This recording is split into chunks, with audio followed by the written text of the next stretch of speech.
On this week's episode of the K-12 Tech Talk podcast, New York City Public Schools AI guidelines have received some pushback, and a district in Iowa experiences a cyber attack from within. We also interview R.T. Collins, the CEO of Incident IQ. Thanks for listening. Live from the NTP studios, this is the K-12 Tech Talk podcast. My name is Josh, Tech Director here in mid-Missouri. We're under a tornado watch, Chris. Chris is down the street from me. We're both hunkered. As our Discord says, our loins are girded. And then on the East Coast, I don't think that's right. Every time there's a storm that rolls through, our friend Corey says it's time to gird your loins. Over on the East, do they do that in Boston, Mark? Well, no. I was just going to say I had to explain to Mark the difference between a tornado watch and a tornado warning before we hit record tonight. And I used the analogy of tacos. You know, a taco watch is you have all the fixings for a taco. You have the meat, you have the cheese, you have the tortillas. And a tornado warning is all of those ingredients have been put together and you have a taco. Like there is a known taco somewhere in the room. Mucho grande taco. Yeah. Mark is just distracted with all of the Scots who have invaded.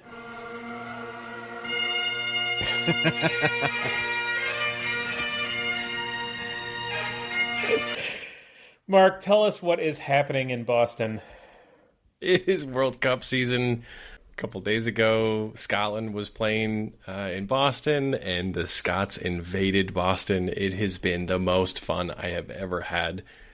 We were at the Red Sox game the other night, and the Scotland fans were there and singing. They had bagpipes. They're everywhere. And then we hit the media. We had all the national news because a bunch of bars ran out of beer with all the Scotland fans. So not just a bunch of bars. The Sam Adams Brewery tasting room ran out of beer because of the Scots.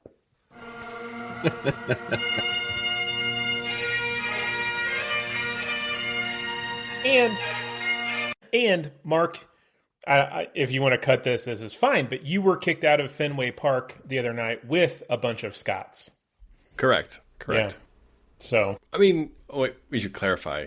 We were at Fenway Park. The game was on. There was a World Cup. Here. you can rationalize that however you want, Mark. All right, we'll just leave it at this.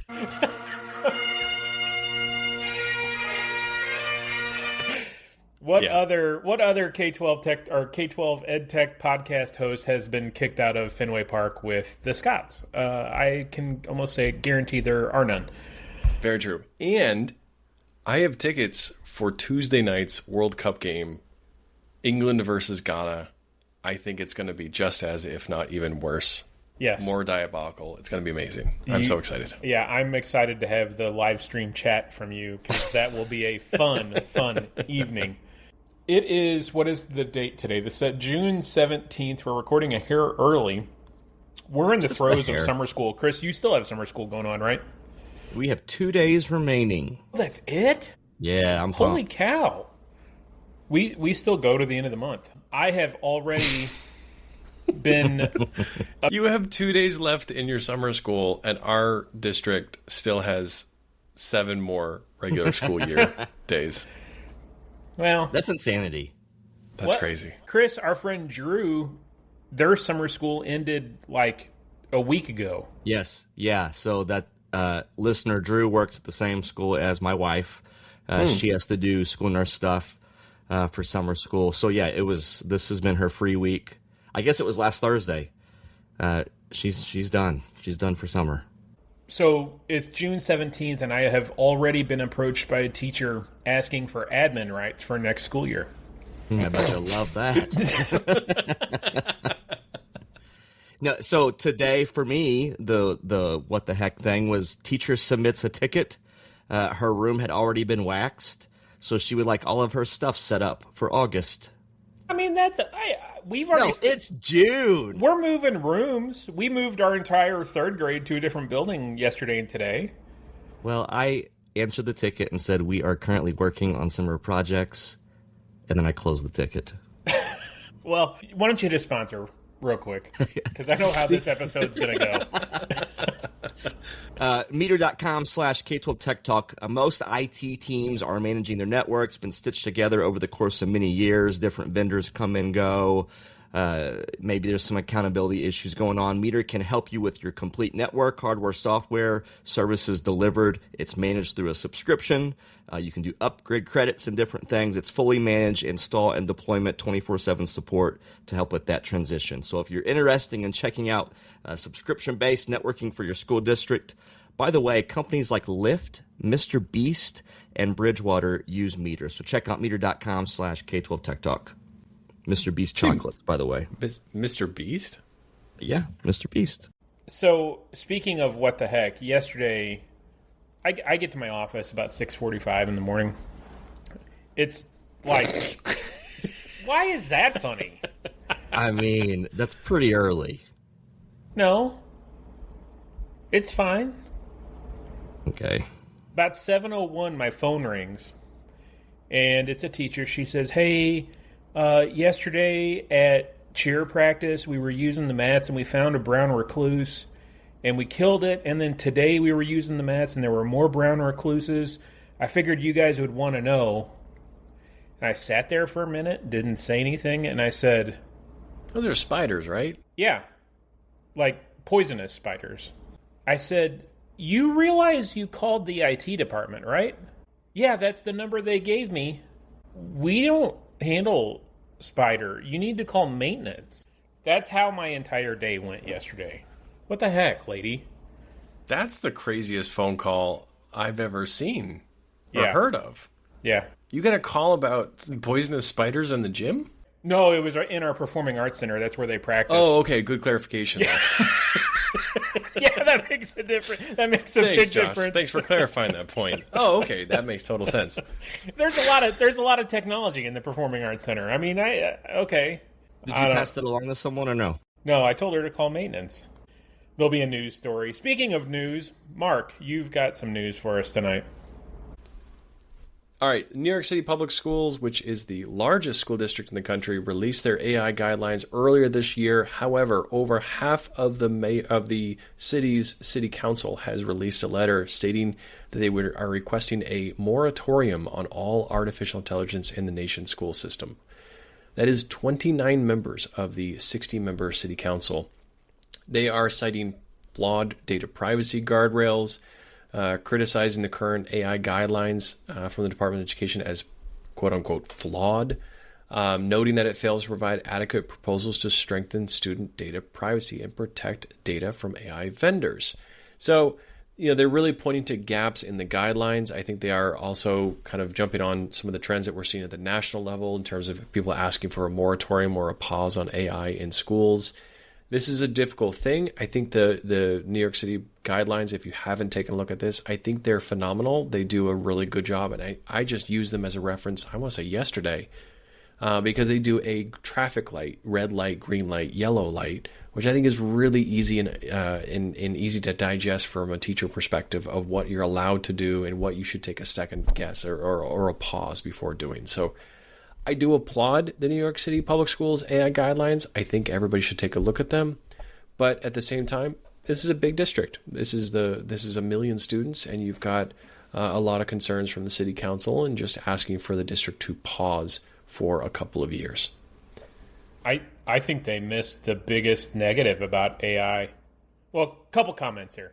The biggest negative about AI that they did not mention, it's used or ran by data centers. Bum, bum, bum. Yeah. But it's fine because all the New York City AI use comes from data centers that are in your backyard, Josh. Yeah. Farms and stuff. And if they just pump the brakes and hold off long enough, AI is not going to stick around. It'll go away. I mean, I can just speak about my school district. Like, we did AI committee and we're rolling hard. I think we do have a proper policy in place, a proper regulation in place. We don't do the red, green, yellow stuff, but we have like a 4-tiered thing that is similar to that. I really like those colors and they make a ton of sense. I am hesitant to think we should just pump the brakes because it's coming. Like, we see it. pretty much every school in America has a goal or a sentence about empowering students for successful futures and that whole bit. AI is going to be in the workplace and it's going to be a part of their lives. So I think we need to not freeze it. If anything, I think we need to speed up, but with discernment and do a good job with it. But I think schools need to get on top of it. I think the rub comes with making sure that students are aware of what it is and how it works so they can be aware of it in your day-to-day life. I don't think there's anybody who would say that that's a bad thing to do. I think we do all agree that AI literacy is important from the perspective of making sure that students are aware of what this is, how it works, and what it can do, both good or bad. I think the rub comes down to, or the challenge really comes down to when it involves students using AI. That's where people are very, very divided. This term AI literacy means both of those things at the same time. And I think you'd find a lot more agreement if we were to say, look, we need to understand what AI is and we need to make sure that kids are aware of what it is. Let's put usage into a different bucket. And part of that is you sometimes you can't do that. You do need to have students using the tools in order to learn about it. But that's the controversial part, is when you actually have kids using it and tools being deployed. I think that's where we're seeing the pushback in New York City public schools. I think I'm seeing a lot of districts in the same point saying, I'm on board with teaching kids how to use AI or what AI is. I get nervous about them using it. I think this is a good example, too, of I'm a small school district. I can run an AI committee and we can push through things a whole lot faster without all the red tape and stuff than New York, obviously. Yeah. Mark, we've talked a lot of times over the years about this. Something small for me to pull off was a really big project in your school district to pull off. And I think this is another example of that. Well, and I think if more school districts would take an opportunity to run a pilot program with student use with AI and whatever that vetted AI tool is, that could be Gemini, that could be, whatever, and then get some good metrics out of that and usage statistics to say, okay, these are where our weak spots are. Yes, it's predominantly being used to just get answers for a worksheet. Okay, what can we do to change the instruction so that teachers aren't relying on just worksheets anymore and moving it to more of a performance-based? Or if it is like writing a paper, show me your steps. Show me your prompts with AI that you've used to get to this point. Show me your iterations. It's going to take a complete shift in curriculum over probably a 3 or 4 year period to get to a point where assignments and assessments are AI proof, if you want to use that term. That is not going to happen overnight. And maybe by pumping the brakes, it gives them a time to do that. But if districts go into it and just flip the switch on without having some sort of expectation of redevelopment of curriculum, they're in for a rude awakening. Yeah, for sure. All right, let's head out to Iowa. This is a story that probably more people sent to my inbox than anything else in the last few weeks. This is a case involving Ezekiel Dean Potter, a former K-12 IT administrator in a school district who, after being terminated from his job, decided to take out his revenge on the school district. Shortly after Potter was fired in June of 2023, he began to take down various different systems and pages owned by the district.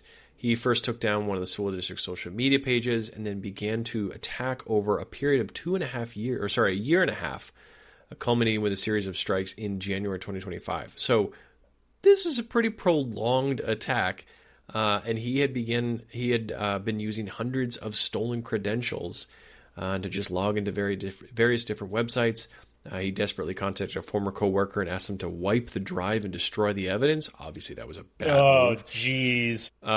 The restitution Potter was ordered to pay was a total of $59,668,000. So probably, I'm going to assume that's close to, if not more, or than the amount he would have made just staying and working as a good employee. So, jeez, Potter. Yeah, Saydell Community School District and its insurance company had to cover the cost for data recovery and IT remediation. He will also be serving the same time in prison. So 21-month prison term.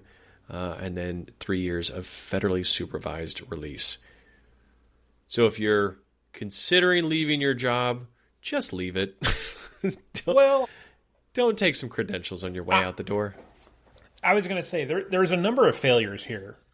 If your district has a record of credentials to where someone who gets fired could walk out the door with a list of credentials, that's problem number one. Like, you shouldn't have that to begin with. Problem number two is, yes, the bad guy taking the credentials with him, but it was set up for failure to begin with. Yeah, this guy didn't leave.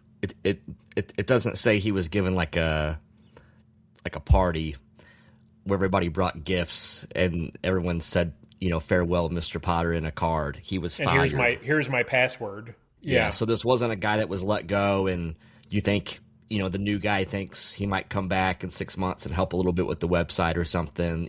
There's no like little reasoning things to have kept credentials in place.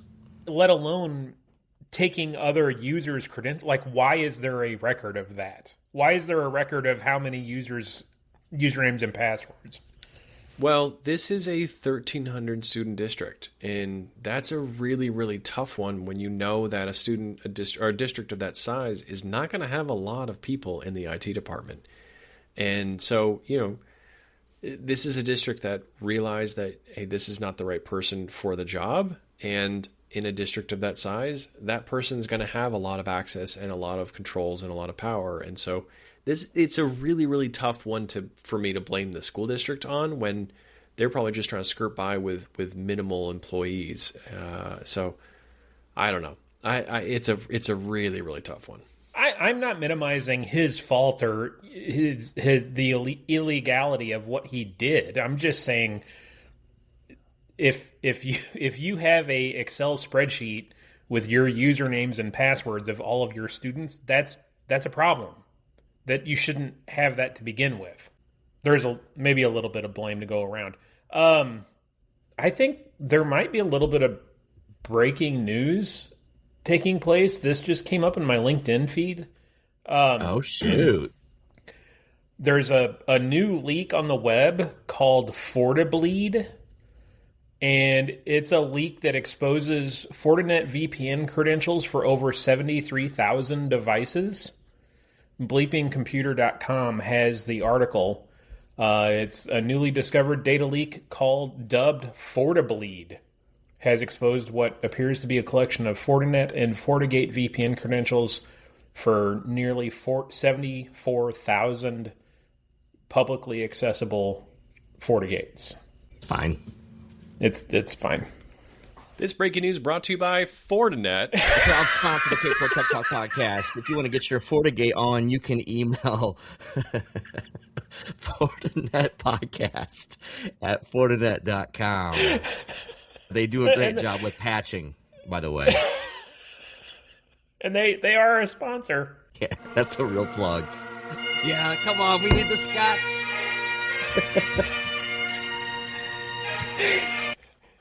Oh my God. Well, that was a very unscripted and wonderful transition there. So thank you, Josh and Chris, for following through with that. Yeah. Oh my goodness. Anyway, Mr. Potter, we'll see you when we see you. Yeah, have fun in jail. Don't be a Potter, is the long story short here. I can't help but think going back to the thing, Josh. Yes, to the school district. It's important to have procedures in place so an accusation can't be made ever. Absolutely. And so someone can't be tempted, all that kind of stuff, including in the tech department. I think schools probably do a decent job a lot with like the financial stuff on who counts the petty cash and who takes the checks and does deposits and multiple people involved. Tech departments should have some bit to that. Even a one-person tech department, there needs to be some outside accountability, administration involved, something going on so that this kind of stuff just can't be left there to be had.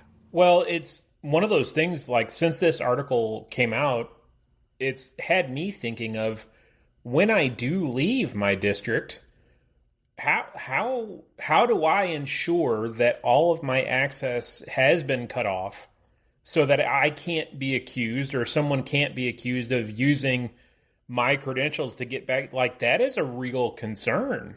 Yeah. Which is why you're going to work there till you die. Absolutely not.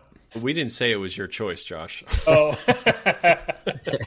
That's the procedure. Please step into this room. The Trump administration has released their restructuring, or part of their restructuring plan, where they're going to be moving key points or key parts of the let me try this one again. The Trump administration has released the next phase of their plan to dismantle the Department of Education, this time releasing a document which outlines 2 functions that are going to be moving out of the Department of Education and be taken on by other federal agencies. The first one, Special Education, the Office of Special Education and Rehabilitation Services, which manages roughly $15 billion in federal funding and implements IDEA, will be moving to the Department of Health and Human Services. I don't think that's a big surprise to anybody. That was more the more logical approach for that one. And the other one, which is the Office of Civil Rights and Student Privacy, OCR, which does impact a lot of work that we do directly in terms of the website accessibility requirements, that will be moving to the Department of Justice. So of the 2 different changes that they're going to be making, I do think the more impactful one on K-12 is this change of OCR moving to DOJ, because that does impact a lot of reports that we do, a lot of data, and obviously website accessibility. Moving to Department of Justice makes me a little bit nervous. The Department of Justice obviously is a law enforcement department and is going to take a little bit. They don't even have a boss right now.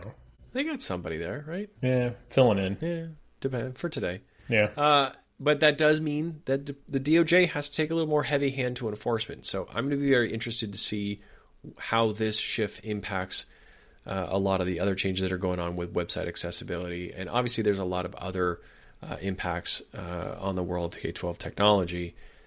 The special education one in IDEA, we have a lot of upcoming changes we're going to have to talk about in the next few weeks in terms of federal funding. So this is going to be another very, very important thing to watch out for.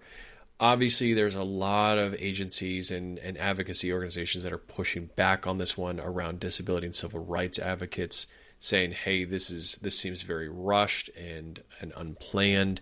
There's a lot of fear of reduced protections for students, and then the possibility of just increased administration friction. You've got another agency that's going to be taking over functionality.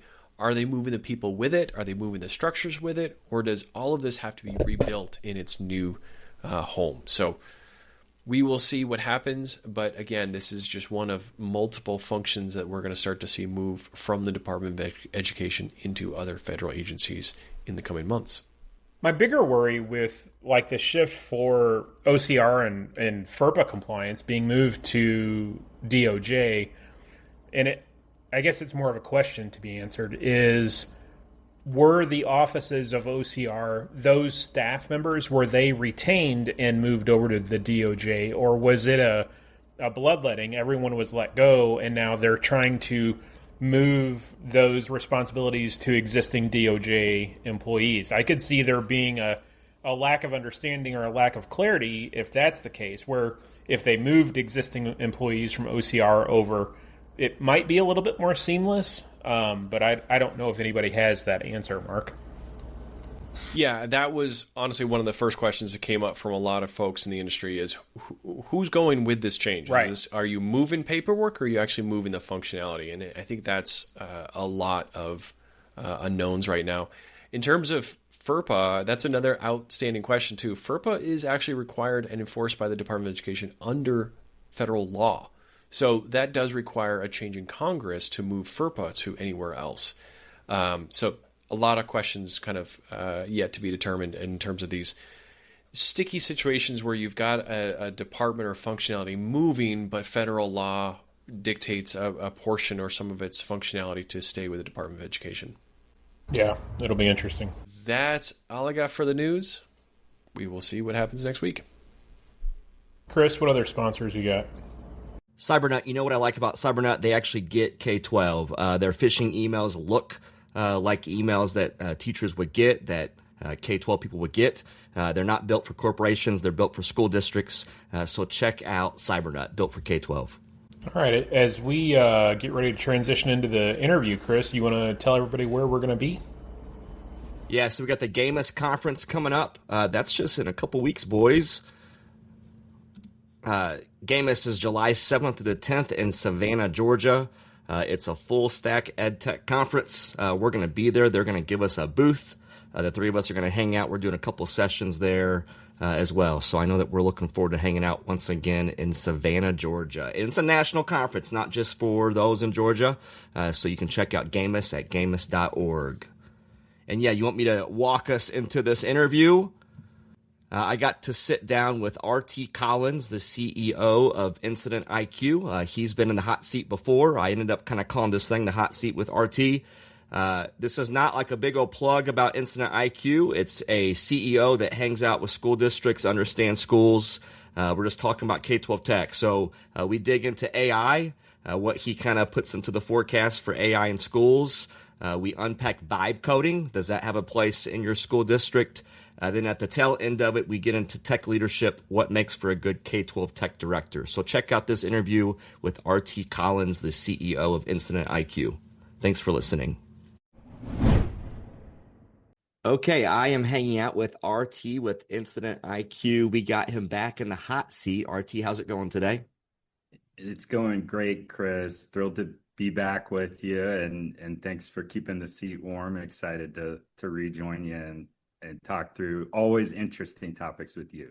Yeah, I was thinking the last time we talked, we just bantered for a while and talked for a while, and we talked about what information techs are putting into their work order systems, and to kind of rethink some of that stuff. And then it was like days later, I think was the Infinite Campus and Salesforce breaches. And then that became a bigger picture conversation. It was like you were doing some prophecy stuff over there, where techs need to pay attention to what they're putting into ticketing systems. It worked really well for our episodes because they flowed right together. Well, I totally accidental continuity on my part, relevant considerations, definitely regrettable. Don't wish that on anybody. It's a bummer that we're all living in this world where we're having to really kind of keep cyber incidents so top of mind because they're just everywhere you look. But it has made me rethink at my school how we do handle tickets. A student password request, a teacher asking that she can't get into a particular program, and even just how we talk to each other internally within our department, but within tickets. We need to take some steps back and just consider some things that we're doing besides just what's in our sys. So I'll have to look up. I'll post the link in the podcast description to that episode. So if you're listening to this and didn't catch our first sit on the couch hot seat with RT, you can listen to that. So I'm just going to pounce you with some different questions and we'll see how this goes, if that's okay. Sounds great. So let's talk AI. And I think we did briefly talk about this last time, but where do you see the future of AI in regards to support requests? What if I'm a tech department, should I be using AI to solve problems in my school? Should I look for solutions that are embedding AI, or should I be pumping the brakes and waiting for a while? What do you think? So, great set of questions, great conversation around that. I think a few thoughts there. Broadly speaking, as we were getting into a bit when we were last together, I see some really exciting potential for how present day AI technology and kind of where it's headed can really give K-12 IT professionals a ton of leverage. And I think, just to kind of frame this up a little bit, when we were kind of catching up a little bit earlier, you were telling me all about your summer projects you've got going. Oof. You are busy. network infrastructure, hardware refresh, all big important projects, all trying to hop on the freeway at the same time in summer. So y'all's is a really busy job, heavy job, lots of different things going, different degrees of difficulty too, right? So to link this up with your question, I think AI's got a ton of potential to start to offload the tranche of work that sits on your plate and your colleagues' plate there in the run rate support realm. I think there's some interesting applications of how these tools can assist some of the bigger picture policy planning, long range forecasting kinds of things. And then there's like another vast swath of your job, if you will, your team's remit that I think we gotta TBD, wait and see. There's not obvious to me how AI can really help with big chunks of the job. So to me, it's almost like kind of the bookends. There's some IT leader kind of types of work where you could probably get some assistance from LLMs and applications of the technology that could be really helpful. And this is just kind of an extension of the use cases that you read about. Okay, if you can give them context and data and analysis, they can be very supportive in those use cases. But I think probably the thing that I would be considering for mostly is how can it help with the more run rate support issues. And I think the step one and the lowest hanging fruit and kind of the problems that we're working on at Insight IQ and building solutions for is you've got your core approach to in kind of receiving IT support requests from your end users in your district. Yeah. Most of us, most schools and districts these days have some systematic way to receive those tickets, ITSM platform or something, or maybe not. Maybe you're still in the email inbox is your system kind of thing. Hopefully not. Mm-hmm. Well, however that is, you've got this kind of step one intake challenge. And if you're like most of our customers and the conversations that I have, the average ticket that you receive from your teacher in the classroom is usually missing key information to help do the right routing, prioritization, escalation, and even just issue diagnosis.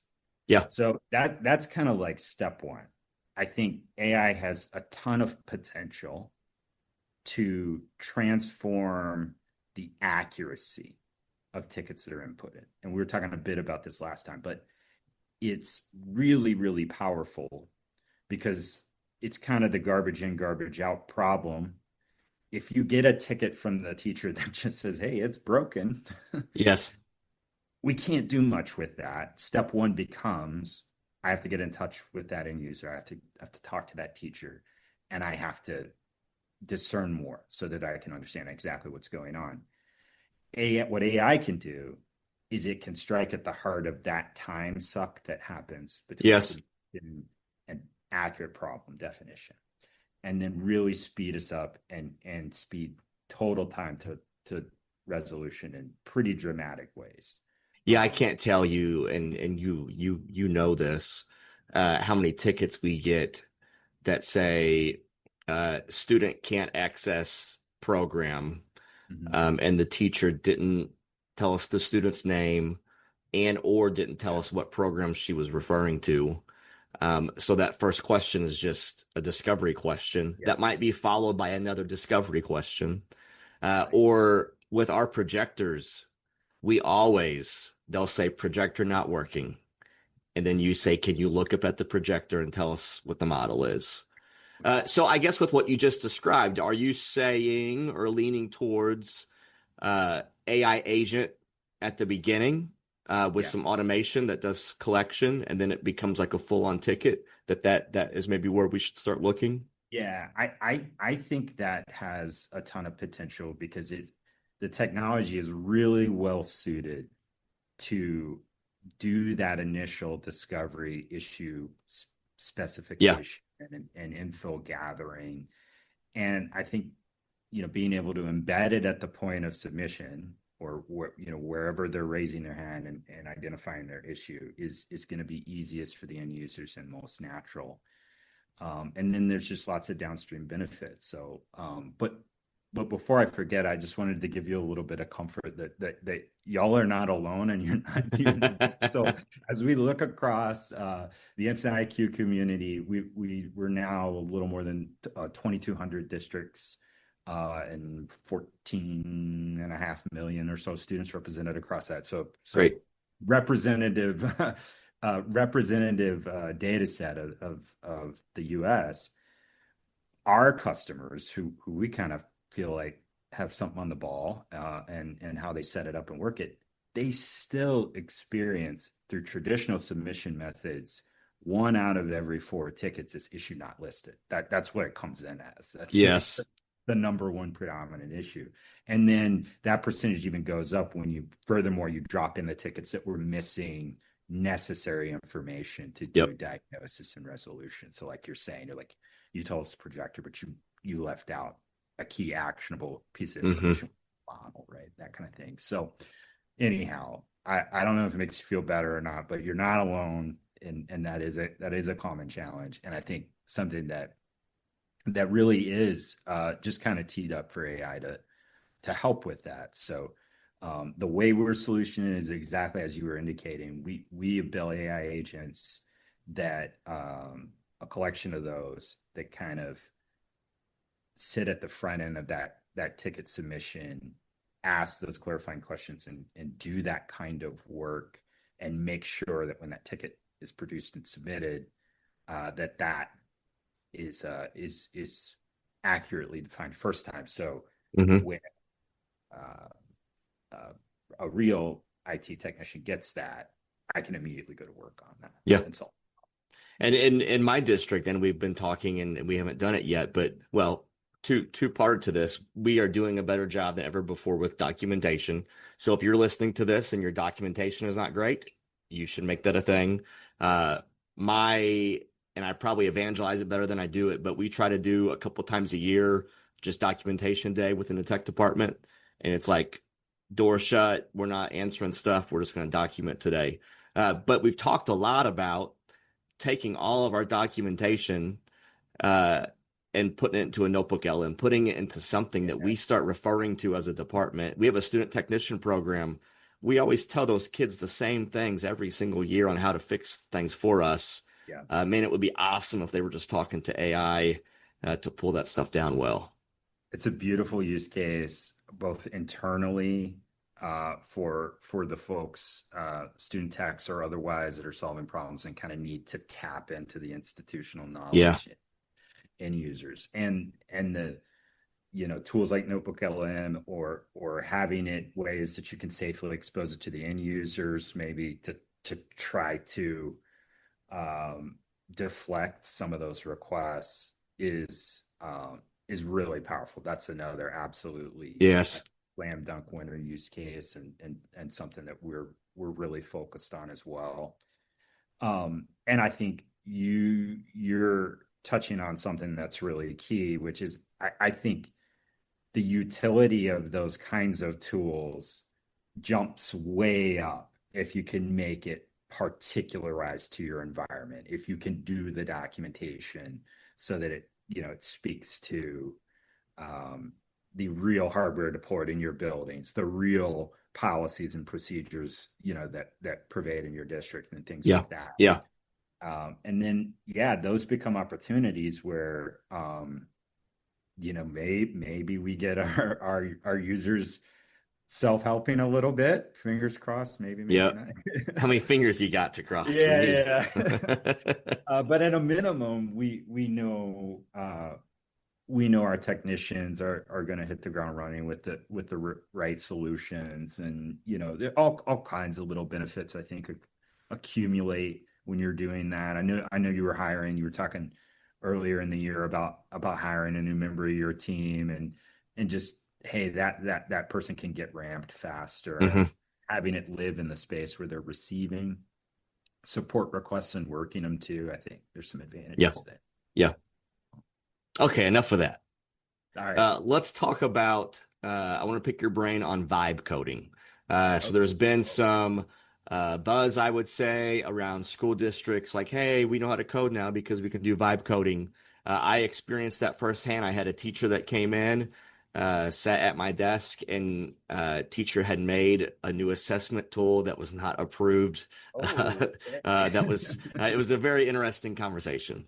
Yeah. But there's initiatives that aren't rogue, like I just described, of districts saying like, hey, we can vibe code, and we can just build our own tools. What's your thought on that? What's your hot take on that, RT? Is that something that school district leaders should be thinking about approaching? Is that risky? What say you?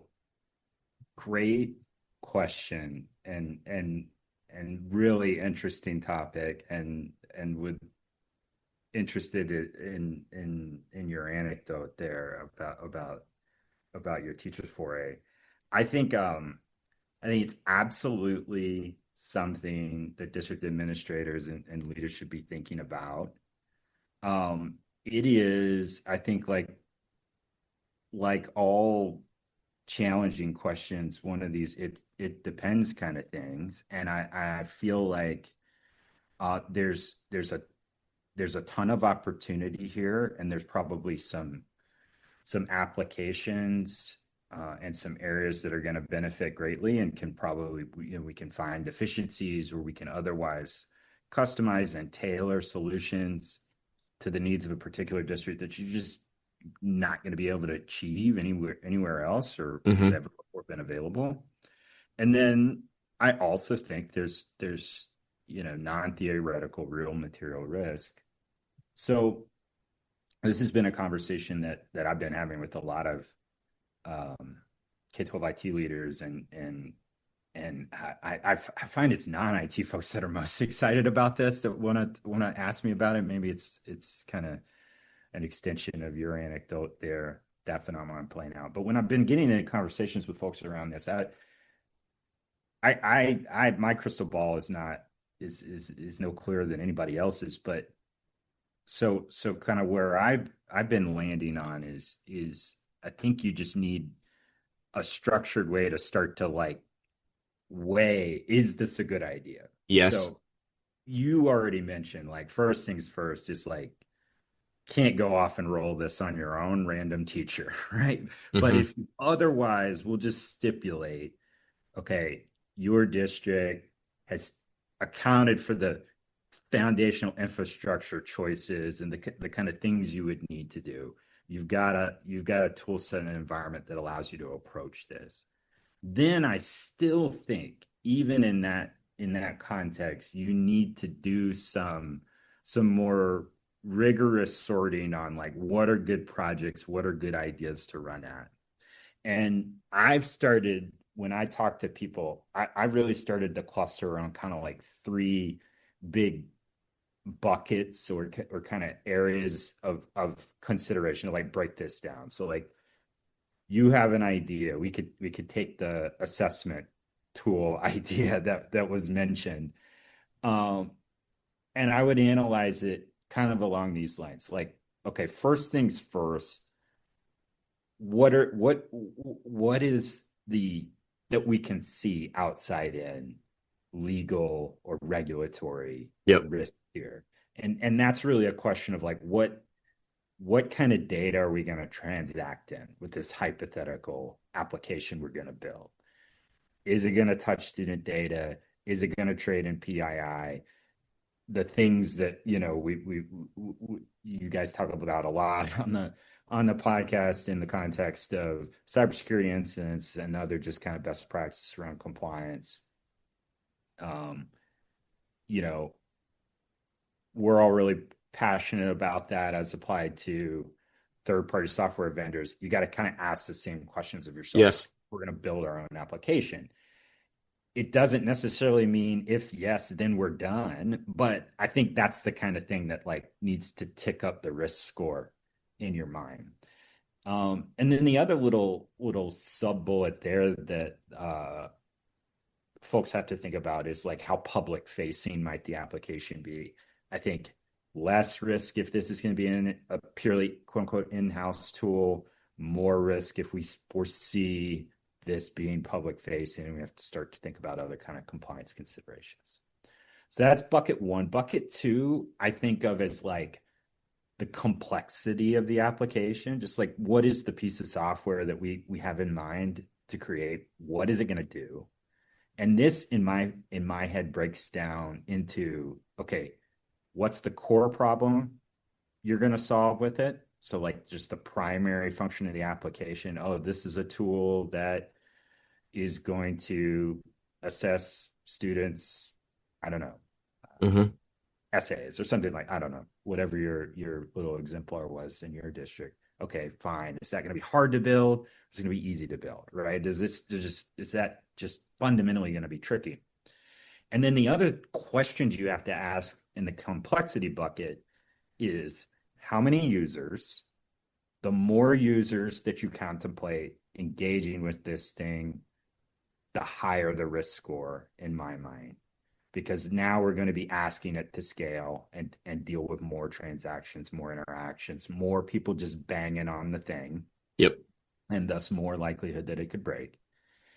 And then the third question is, does this app or tool that you want to build, is it going to need to connect to other systems, or would it be greatly benefited by data from other systems? If yes, if you've got like a high extensibility requirement score, then that's going to up your overall like, risk factor. Should I build this, vibe code it or not? And then the last thing I think about is like, what is the maintenance and support profile of the tool? And this is a little bit downstream of that second bucket. So like if it's scoring hard on, this is a complex application we want to build, it's going to touch a lot of users and it's going to connect to a lot of systems, it's going to have a pretty reasonably hefty lift from just the ongoing maintenance and support this thing kind of consideration. Because those are all elements of a piece of software that add to its fragility. And then the other piece of the maintenance and support profile, as we all know, is like, is it mission critical? Are we going to build the thing that if it goes down, my phone's going to blow up? If that's the case, then we've got to really be thoughtful about, well, how are we going to support this when we get it deployed and people are going to use it, and it inevitably has a hiccup. So sorry for the super long. No, that's great. But I think that's how you got to at least walk through it. And I think if you point those lenses at your question, you're going to have some use cases that score out like internal notebook LM for our student tech team. Heck yeah, we should build that. And it's going to score fine on legal and regulatory risk, app complexity, straightforward. We'll build it natively with our Google tools. Support profile is minimal. It's just our in-house team. It's not going to touch a bunch of users. Clearly coming back green. And then we got our assessment tool that says data is funky, probably reasonably complex to build, might need to touch other systems. If teachers are going to rely on this will become mission critical, and we can't reasonably support it with our staff. So that's a little bit of kind of how I would think about it. So I'm definitely not a wholesale no. I'm not a go try to recreate every piece of software you're using either. I think it's a nuanced picture there, and that's how I'd size it out. Yeah, I think vibe coding to me has been, well, and we just throw AI in general into this. Yeah. There's a lot of people that want to throw their playbooks like out the window because this thing's so new and fresh and like, oh my gosh, it's the Wild Wild West and it's great and it's beautiful and look at all that we can create ourselves and we don't have to buy and blah blah blah blah blah. But we landed on those playbooks for a reason for everything else that we were doing. I can't tell you the couple of times over the years of tech conferences I've attended where there will be like hey, you can make this camera system for your district yourself. You don't have to buy, you can buy a bunch of Raspberry Pis and do this, or you can do this. Yeah. And there are great use cases for that. But again, you think through that and you're like, okay, that doesn't scale. Okay, it doesn't make sense. Yeah. So use those same. It's 2026. So we have to vet. We have to think through things. Don't vibe code and then go look at the buckets you just described and see how it does. Yeah, please don't. But you're absolutely right. It is a little bit of, I think, this moment in time, and there is a little bit of mania to it, and some of us might have forgotten that. Hey, we kind of had some first principles around this that made a bunch of sense, and this build or buy question in some ways isn't new to your point, right? Yes. Like you've thought about this and we'd reasoned through it. It's the same. I think a really good example I have that was not vibe coding and AI, but we had a need in our district for the process for how substitute teachers were going to work. Who was going to call or how were they going to get contacted? How did the teachers submit that they needed someone to come in? So I'm in a school district of 2,000 kids. So there was a debate and it was landed on to use a Google form. And that Google form started to get used more and more and more. It got messy with the person managing it. And again, it didn't scale correctly. And that was always our thing early on was, hey, we can do it free for a Google form, but there's other solutions out there that are going to cost us money, but they're going to do a better job. Well, it took us a couple years, but then we landed on that Google form thing doesn't make sense because again, if we had followed the 4 things you just described, those buckets, we would have went for the paid solution. I think out of the gate, knowing that it doesn't do the long-term job. Yeah, no, that it makes let alone vibe coding. Yeah, and we just have to balance those considerations. Now, and the one other little wrinkle I should say, because vibe coding is now unlocking software development as a reasonable. Well, could we build this? Could we solve it ourselves? A formulation of how that could come to be within a district. And I was talking to somebody, I think it was probably our general counsel here, about this the other day.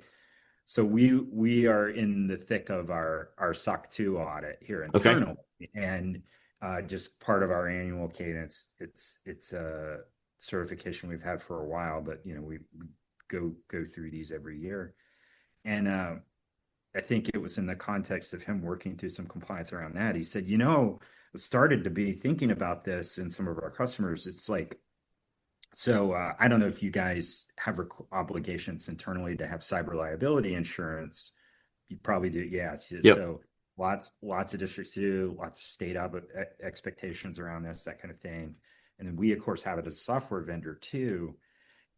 There is a non-trivial question that you might have to ask yourself if you really lean in on vibe coding is, are you taking on more compliance obligations for your insurance underwriter to bind that cyber liability policy moving forward? Because now you are in some senses a software provider for certain applications across your district ecosystem. And I think this is very much up in the air and unsettled how the insurance industry, cyber insurance industry is going to come down on this, and kind of where they're going to land on this is very much TBD. But it's not unreasonable for them to kind of say, hey, like, great that you built all this software in-house. again, kind of using some of that rubric, if they see particular data risk around these tools, that's something that they may have questions around. Yep. And could be reflected in renewal rates and just desire to write the policy at all. Yeah. For certain circumstances. So anyhow, just another little offshoot of that, I think, to think through. Yeah, there's a thing in there, of course, that if you're thinking about vibe coding or thinking about introducing something new to your district, it should be because there's a need. So you're trying to address the need. So whether you address it with something that is homemade or going out and finding the solution, don't lose track that you're trying to fix a problem. But there's got to be some vetting and some planning in place before you get into it at all. That teacher came in and was like, hey, I wanted to ask you this. And I've been vibe coding and it's on this device. And I was like, oh, whoa, hold on. Like, what is it? And I was like, you're like on like step like 7. And I should have been involved on step 1. And it was a whole, but it was a person that was saw an issue with this thing we were doing. He was just trying to fix the problem. Just didn't do proper planning in the whole bit. All right, RT, I think I'm gonna give you one question. Just like last time, I feel like I had like 20 prepped or something, and we only got through like 3. So it's blame me. we've got 2 data points now, and I'm the common thread. So I like it. Let's finish with this. I think you work with a lot of K-12 leaders. What are some things that you would say separate great tech directors from the average tech director? Wow. I think this is a really good one. That's why I call it the hot seat. So I do work with a lot of them. I've seen a lot of different great ones. I've seen some less great ones. And as I think about this question, I have seen really, really good ones come from lots of different backgrounds. So like, some of them are more kind of like grew up in IT, I'll call it. Yep. Some of them, maybe start in the classroom and then kind of evolve into a technology leader. And you guys are kind of, I think, a good representation of kind of how these roots can all produce really good leaders. I think the ones that do the best, though, are the ones that are kind of aware of where they come from and kind of know what they need to cultivate. Okay. Because kind of like you all need it all to be really good. Like you got to be able to, okay, I'm done. You're done with your big network infrastructure project, and you're going to take that hat off, and then now you're going to talk to the teacher that kind of went hard left and has done some policy violations. So you're going to have to kind of, walk through that, or you're going to be in a meeting with your AI steering committee, hammering out policies there, or kind of communicating some other big budgetary choice around your hardware refresh. So there's like, there's core IT skills. Then there's kind of the working cross-functionally, working with other people skills. And then there's these kind of bigger fiscal responsibility, long-term planning, budget management, et cetera skills. And I'm oversimplifying this greatly.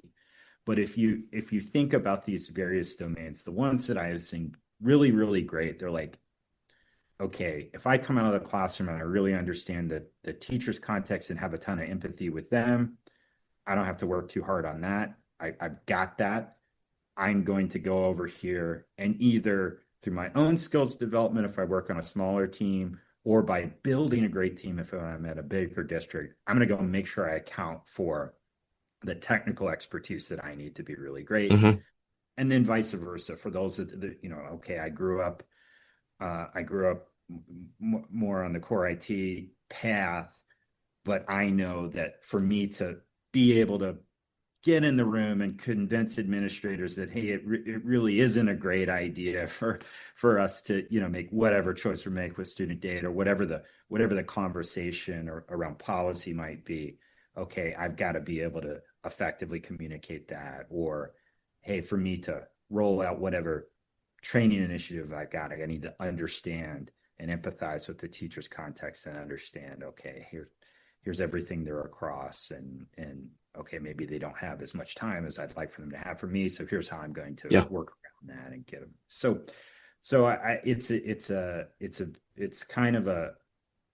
it's really, I think, universalizable for us all. It's like, if you can understand your blind spots and work on I love it. on those weaknesses, those are the ones that I've seen have been really, really great.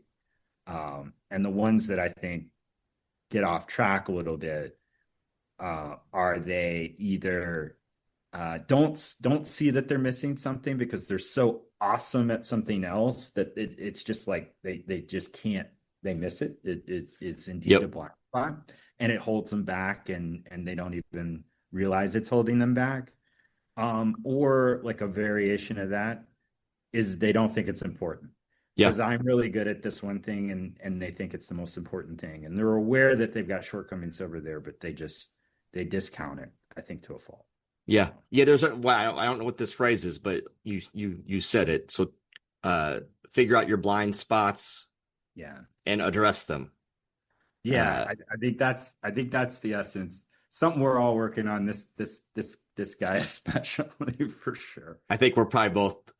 We can both check ourselves right now, and we should take our own advice when we get off this thing, maybe. Bingo. Awesome. Well, RT, thank you so much for hanging out with me again today. This has been The Hot Seat with RT Collins, the CEO of Incident IQ. You can check out Incident IQ at incidentiq.com. They are a proud sponsor of the K-12 Tech Talk podcast and on K-12 Tech Pro. Thanks so much for hanging out with me again today. Thank you, Chris. My pleasure. All right. Once again, thanks for listening. And episodes like this and the conferences that we do are a lot thanks to our sponsors. I want to talk about our sponsors. We have NTP. They can do your SOC, your cybersecurity stuff. Check out NTP. VIZOR, VIZOR.cloud/K12 Tech Talk. They can do your asset management and help you with your Chromebook and device check-in and checkout. Lightspeed Systems is a great content filter. And then CDWG, I'm going to put some links in the description to some white papers with them. They can help you out with all things K-12. We have the Midwest Tech Talk Conference coming up July 20th and 21st. You can get registered for that at MidwestTechTalk.com. One last sponsor that will be there is Total Tech. They are a K-12 focused platform. They have this thing that's live. They can help you with your buyback process, your audit timelines, your R2 certified compliance transparency. They can help you out. They can be your partner with a lot of things. So check out Total Tech. It's ttk12.com. See you later.